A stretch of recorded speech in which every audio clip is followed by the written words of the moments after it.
ഇന്ന് ഞാൻ അമ്മൂസാണ് ഉണ്ടാക്കുന്നത്. അതിന് വേണ്ടി സാധനം കടല, വെളുത്തുള്ളി, ചെറുനാരങ്ങ, ഒലിവ് ഓയിൽ, തൈര്. ഇത് ഡെക്കറേഷന് വേണ്ടിയിട്ട് കുറച്ച് കടല മാറ്റി വെച്ച് പൊതിന് ഈ കടല ഇടാം.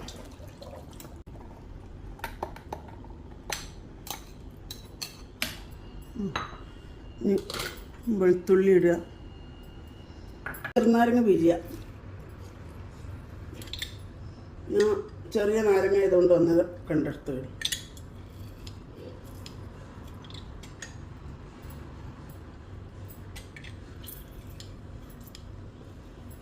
ഇനി ഒലിവ് ഓയിൽ അയച്ച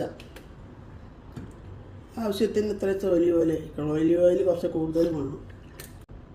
ഞാൻ 3 സ്പൂൺ ഇട്ടു. 3 സ്പൂൺ തൈന. ഇനി എല്ലാം കൂടി കുറച്ചും കൂടി തൈര് ഒഴിച്ച് നന്നായിട്ട്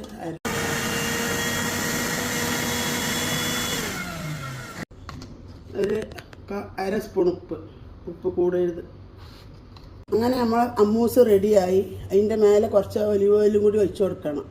ഡെക്കറേഷന് വേണ്ടി കുറച്ച് കടല മാറ്റി വെച്ചതിന് അതും പൊതിനയും വെച്ചതാണ്. നമുക്ക് ഫ്രിഡ്ജിൽ വെക്കാം. ഒരാഴ്ച വരെ കേട് വരാതെ കൂട്ടാം. ഉണങ്ങിയ സ്പൂൺ ഇട്ടെടുക്കണം.